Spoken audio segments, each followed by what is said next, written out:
Hello everyone. This is Tobi from the Phuket Meditation Center, and you're listening to the Dharana Meditation Podcast. Let's sit together, calm the busy mind, and explore topics concerning character development, meditative training, and deeper self-knowledge.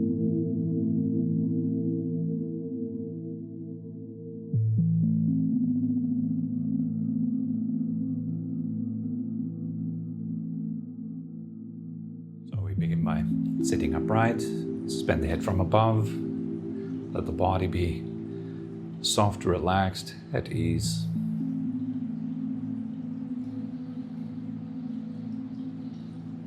Just breathe in a way that feels nice, comfortable.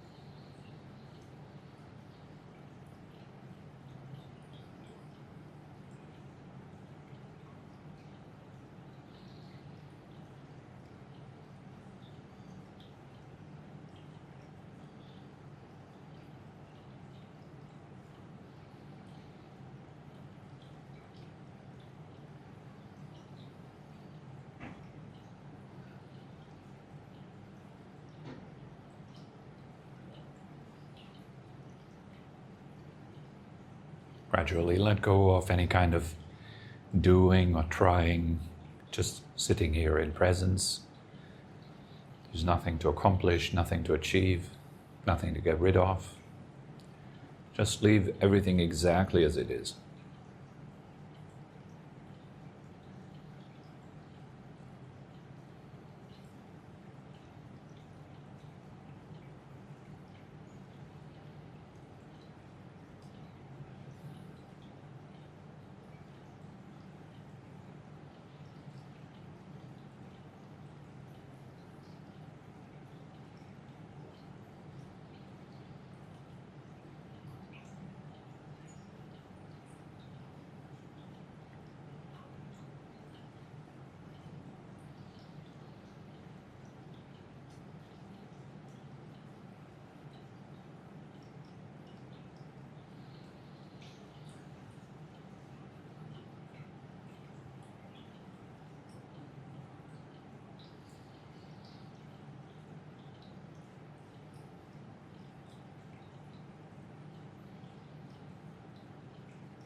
Let your consciousness fill the body, feeling the body on the in-breath,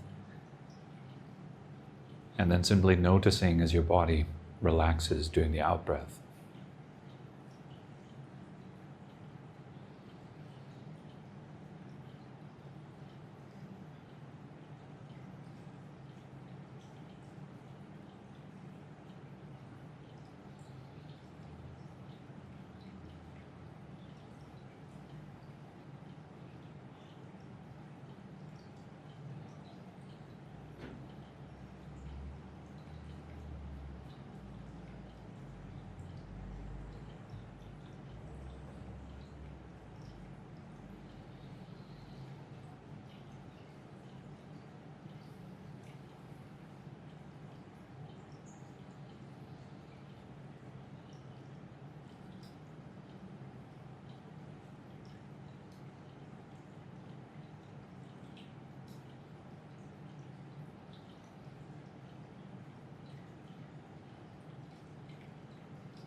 Just keeping it very simple.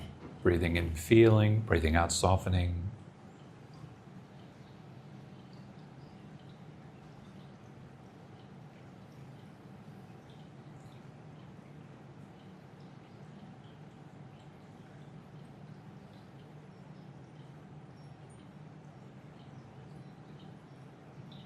Noticing those little moments that you enjoy.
Now notice particularly your head as you breathe in, feeling the head, the brain. And while you're breathing out, let a wave emanate from your head, washing down your body, softening, releasing, enjoying. Breathing in, feeling the head, breathing out, softening from the head all the way down into your seat.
Let this wave of release feel like all your problems have come to an end,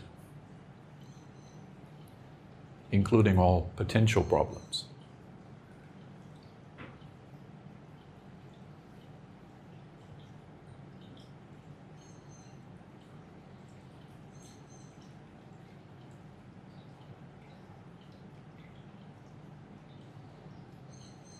All your wishes have been fulfilled. A feeling of complete satisfaction.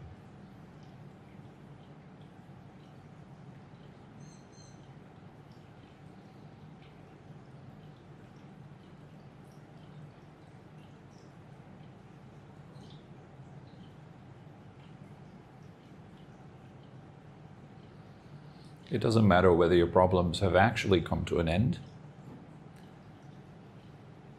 What matters is that you can feel as if they have come to an end. And that is nice.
And with that easeful feeling as a basis, we can simply rest in presence.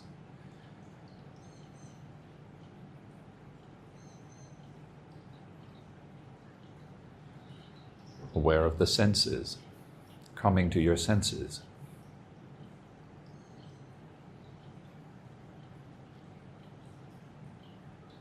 Notice when your attention moves to the sound, to a sensation, to a narrative, thought.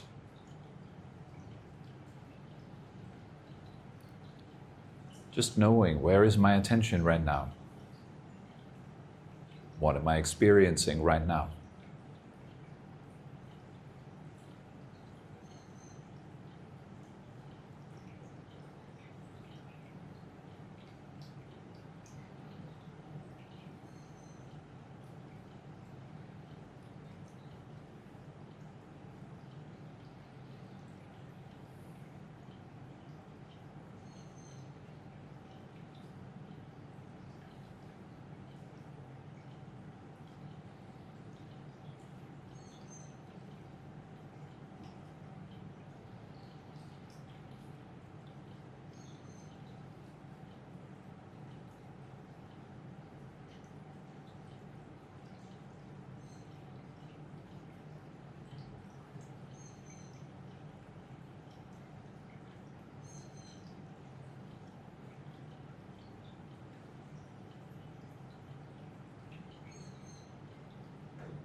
It's like a direct connection to life.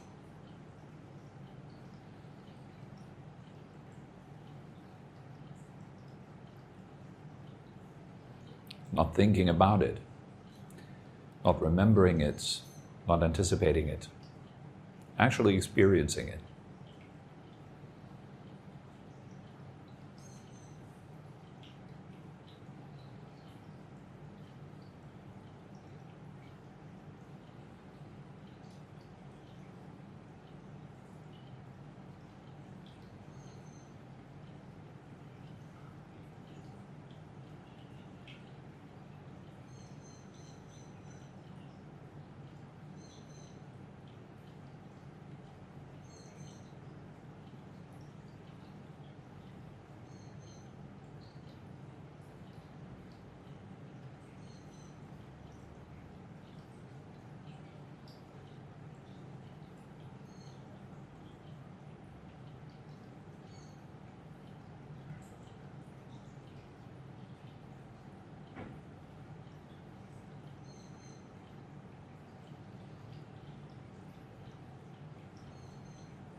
Now see if you can experience presence itself directly, resting with the simplicity of your being.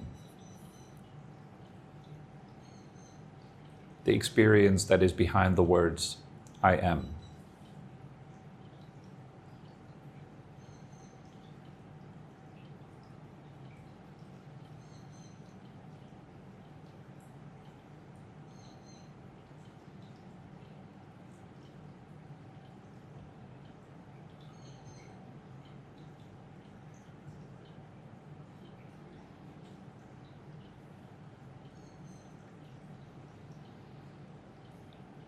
Taking our attention away from what appears towards who it appears to.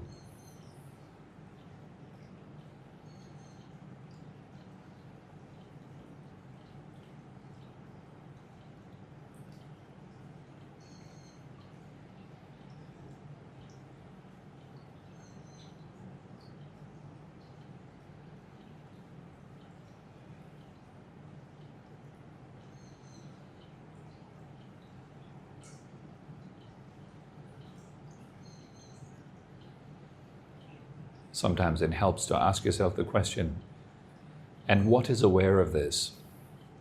You might be aware of thoughts passing through your space, or sensations or sound. Then ask yourself, and what is aware of this? What observes this?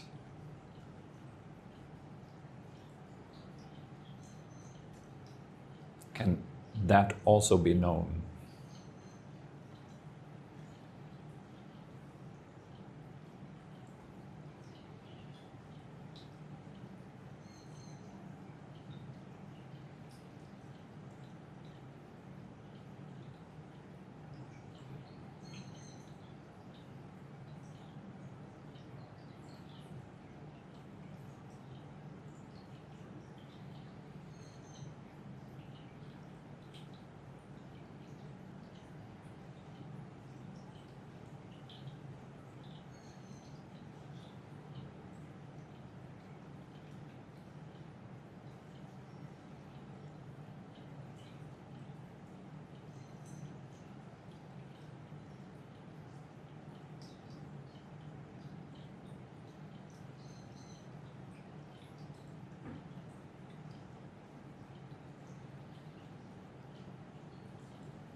let's go a little bit more deeply into that which knows, into this awareness.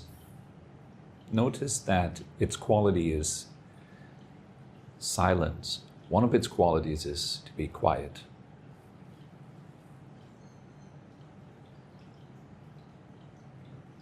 It is aware of noise, it can be aware of thought, but it itself is not thinking, it is not producing any noise.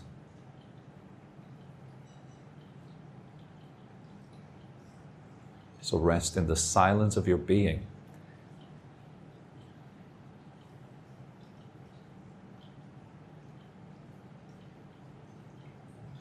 There's something you can only recognize, not something you can produce or make.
allowing this self-knowledge to become more stable by itself.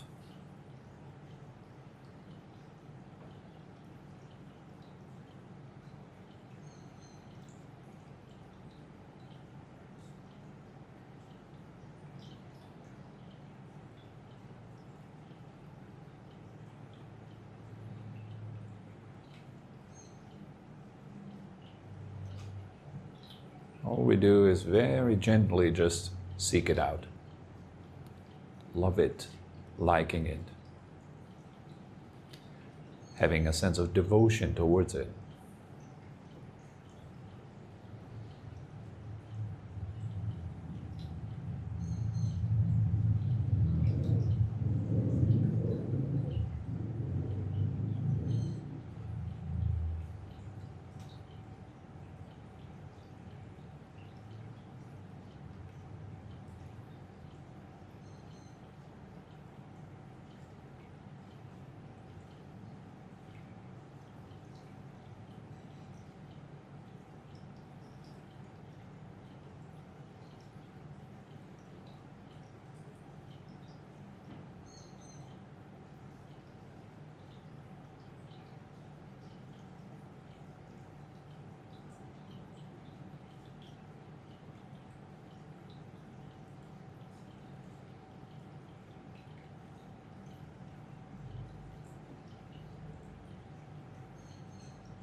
While resting in that knowing nature of yourself,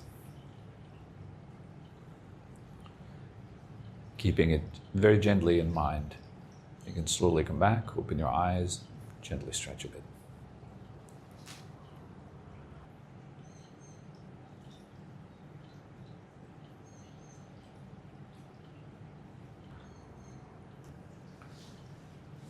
Good morning. Good to see all of you. Today we have a question from Mel.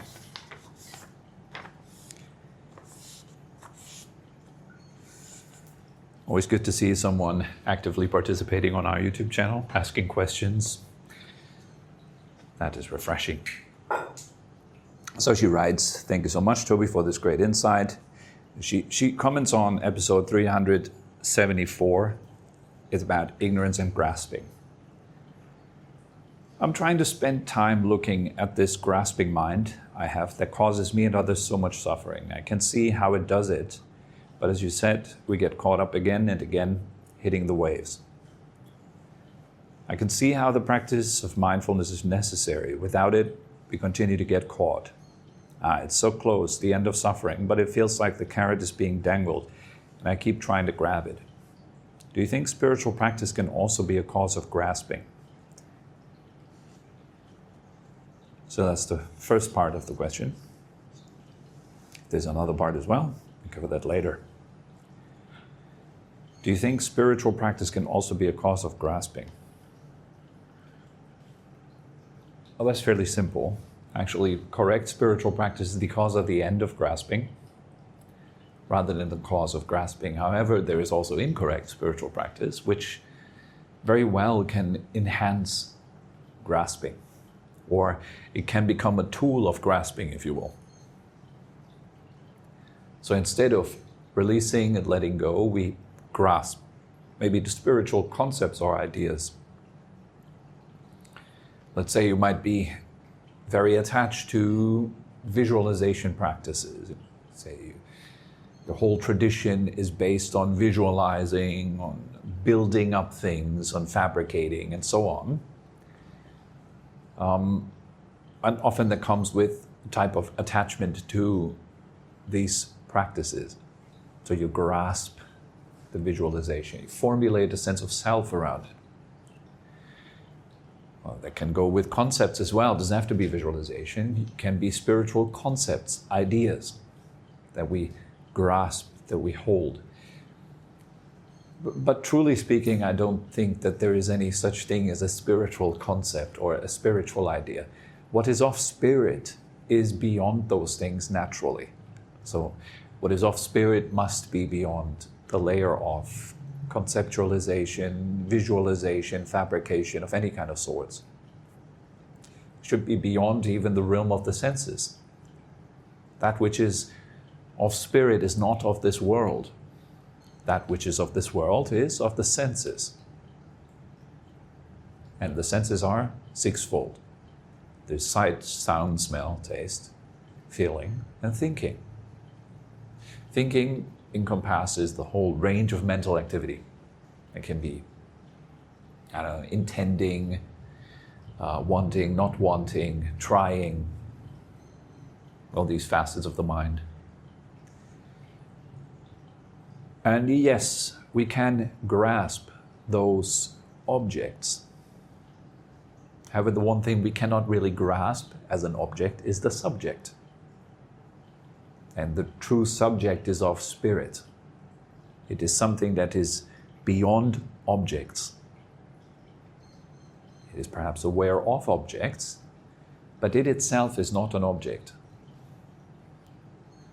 So if you aim for that, and if you experience that, the moment, like experiencing itself is it's a bit of a misleading term actually, denoting that there is some sort of experience that you can have, another object of sorts. It's not really like that. It's not an object. To experience yourself, to know yourself, is not an objective kind of knowing. You're not knowing a thing out there. You cannot find yourself somewhere. It's much closer than close. There's no distance. It's like when someone tells you, just be yourself or something, that there is no effort in it actually. That's why you don't have to produce any kind of effort, but yet a lot of people do, especially in the beginning. If you're trying to find the self, you're very engaged in trying. It's a form of grasping. You're grasping an idea of there being a non-objective kind of self or a soul or a core of your being that you're supposed to know. And then you try to know it. Instead of actually paying attention, you're very intensive. You're intending. You're pushing towards it. That's not it. That is a form of grasping, yes? Therefore, we can say it is spiritual practice because maybe your aim is the soul, your aim is spirit, your aim is the highest, the ultimate, but you're still missing the mark. You're still sinning, so to say. Because the original word of sin actually means that, to miss the mark. So you're still missing. You're not getting the point. You're not hitting home. You're not hitting the bullseye yet. Still like all over the place. You're still looking for objects and so on. Of course, we do that because we don't know anything else. We're so immersed in an objective reality all the time that we do not know the subject. We hardly ever had any kind of idea of there being a subject before we perhaps engaged this path. For a lot of people, it's very surprising even to learn that they can become aware of their thoughts. Most people confuse themselves with the voice in their heads. It's a very, very beginning realization when you're like, oh, wait a second. Instead of actually being the thinker, I can observe thinking. That's already a big revelation for a lot of people. And then, of course, that big revelation is mostly conceptual in nature. Again, we're forming a concept here. It's like, wow, I'm not my thoughts, which in itself is another thought. And then you grasp that. But it's better already. It's kind of like a weaker form of grasping, or you're grasping a more subtle part of yourself. You're not like totally deluded anymore. One could say that maybe. You're not like totally blindfolded anymore, but kind of like some light comes through the blindfold already. You notice, there is some light. I can't properly see it, but you're kind of heading the right direction. That be like you're still missing the mark, but maybe your master tells you, warm, warmer, warmer. You're getting closer, you're kind of getting there. That's very good. So the grasping should diminish as it gets warmer. The less you sin, the less you're missing the mark, the more self-aware you become, the less grasping there is. You can think of your attention, the word attention, it means to stretch out towards. The root of the word attention comes from attendare, meaning to stretch towards something. So an attention meaning that's the way I think of the word attention. It's a stretching out towards an object, kind of like a rubber band that you're fixing to an object. That holding on to that external object, that would be then the grasping, and the stretch is suffering. The stretch of the rubber band is suffering. Now when the grasping ends, that rubber band retreats back. It's its nature. It will retreat back into itself. And in the same way, if you let go of the senses, as you do in meditation practice properly, you let go of the senses, you let go of sound, sight, smell, taste, feeling, and thinking, and so on. That is then you're stretching back. The rubber band collapses into itself. That is what letting go is like. That letting go, you cannot do it. Like you cannot unstretch a rubber band as an action. It's not an activity you do. But stretching it, yes, that's an action, it's an activity. Holding it is an action, an activity. But releasing and the rubber band snapping back, that is not any action really. You're not doing that actively. I hope that makes sense. So true spiritual practice really is that release of grasping and then the rubber band stretching back into itself.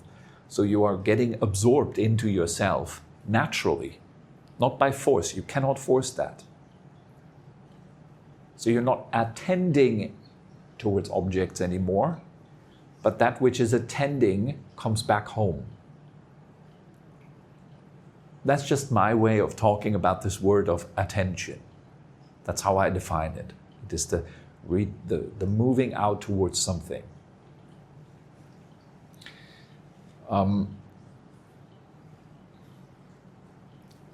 So what is that rubber band moving away from, and what is it moving towards? It's moving away from yourself, from soul, from that which is aware, towards that which you are aware of. The moment you're holding an object in mind, that is grasping. The moment you're formulating a self around that object, that's like becoming. You're starting to create a narrative around it while you're holding it. You can only formulate a narrative around an object if you're holding it in mind. If you would immediately forget it, you couldn't even formulate a narrative around it. In order to formulate a narrative around it, to become something, that you have to hold it. So clinging has to come before becoming. And in these 12 links of interdependent origination, that's actually the case. That clinging comes before becoming. And craving comes before clinging. That craving is the mind moving towards an object. So it's like this attending to an object. You would only attend to an object if you're interested in objects. And if you're interested in an object, you're by definition not interested in the subject. In that moment, when you're interested in an object, you're forgetting the subject. That is sin. You're missing the mark. The moment you let go and you release, you're coming back home. So ultimately speaking, you will be grasping until you realize yourself that is a temporary, oftentimes very short-lived moment of an end of grasping, which oftentimes is immediately grasped to again. You immediately hold it. It's like, wow, that was a spiritual realization, or wow, I noticed awareness. You immediately formulate a self again. This is why for a beginner, when there is perhaps the first little weak realization of what you could possibly be, then that comes with lots of excitement, and then you grasp again. Because you're getting closer, naturally you become excited. And naturally the self, the false self, wants to take credit for that. It wants to make itself much bigger. It's like, now I'm closer to enlightenment. Now me, the practitioner, the one that is devoted to the soul, the one that is in love with the divine, is now, I've gotten a glimpse. You're still kind of missing it. But the self is really much weaker now. The formulation of a self is kind of solely around spiritual progress. That is much better. That's a skillful self to have. But it's still based on grasping and clinging and so on.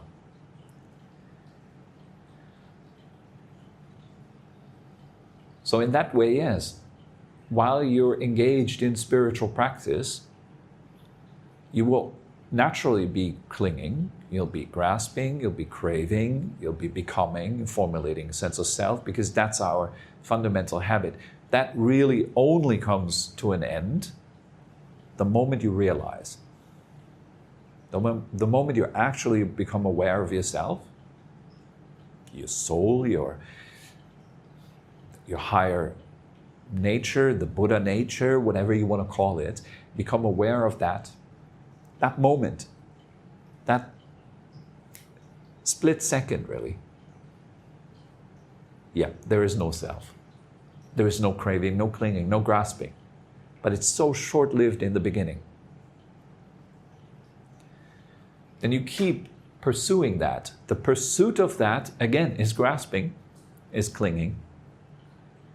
But at least it's kind of a clinging and grasping that will lead to an end of itself. It's not a pointless clinging and grasping like it is for most of us who are floating around in the ocean of samsara, where you are just aimlessly floating around in circles, never actually arriving anywhere, just pursuing object after object after object after object infinitely.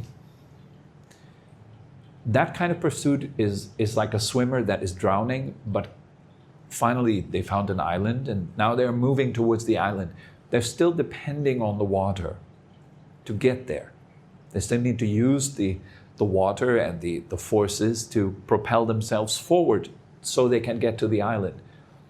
That is still clinging and grasping, but it is destined to come to an end. Once you have reached the island, there is no more clinging and grasping. That completely then, it ends. But you have to get there, right? And the only way to get there is if you keep aiming for it, if you actually grasp it and move towards it. You cannot just say, well, grasping is the cause of suffering, so I'll just stop grasping. You would just drown. You need to stand on firm ground before you can actually let go of grasping.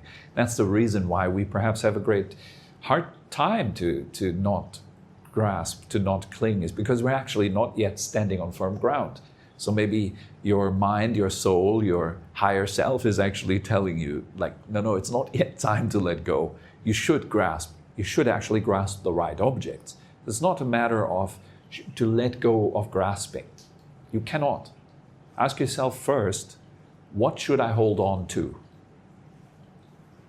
What's the rope that's connected to the island? Maybe I can hold on to that. Maybe there's this life-saving rings, I don't know how you call them, that you throw from the boat. So you can hold on to that and someone's pulling you to the island, something like that. So you're being pulled back into yourself already. That's already very good. All you need to do is relax, hold on to that ring and let yourself be pulled. Don't let go of the ring. That's wrong. That's wrong letting go. You need to know what to hold on to and what to abandon. And we basically abandon everything that is not concerned with the island. That's what a spiritual practitioner does from the get-go, from the beginning. You hold on to the right objects. You abandon the wrong objects. If you hold on to the right objects, holding will come to an end eventually. And you will attain complete peace once you've reached the island. So in that way, you need to grasp, you need to hold. Ask yourself, what objects are worth holding? What objects are clearly worth abandoning? Like, should I hold on to anger? Is that helpful? Should I hold on to grudges? Should I hold on to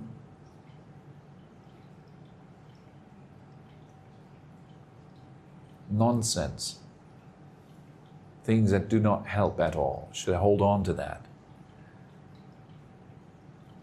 Perhaps you need to hold on to some things that you should not prematurely let go, because they still give you a bit of happiness.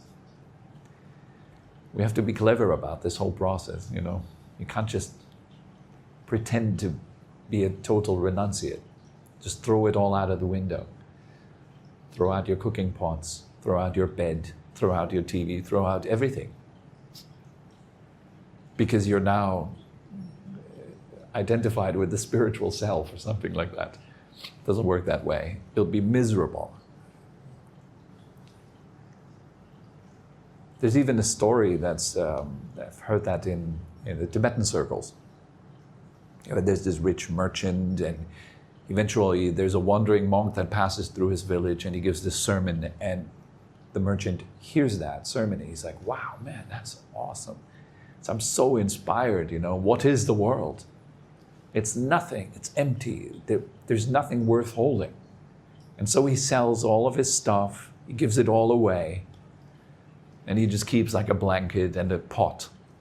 And he moves up into the mountains, finds himself a nice cave, and settles down, super thrilled, enthusiastic about spiritual practice. But, you know, next day it starts to rain, and then it starts to snow, and he cannot find any firewood. He cannot light any fire. He doesn't have the skills even, you know.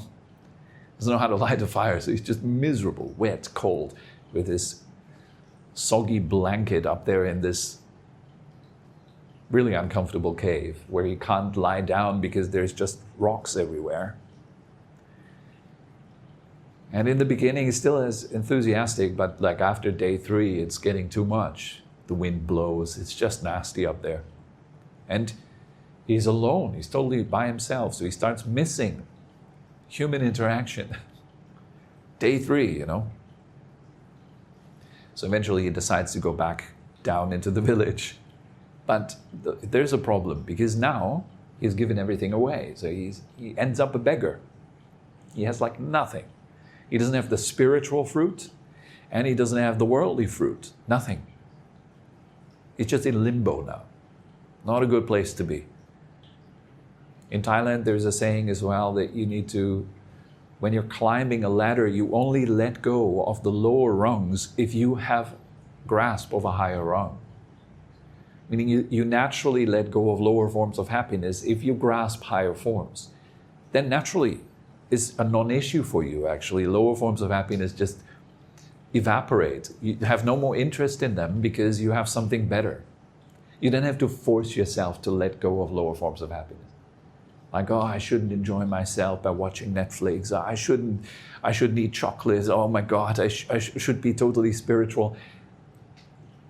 You're going to create trouble like this. Instead, put more energy in finding something that's better than chocolate, better than Netflix, and so on, so that once you get that, slowly, your Netflix will reduce.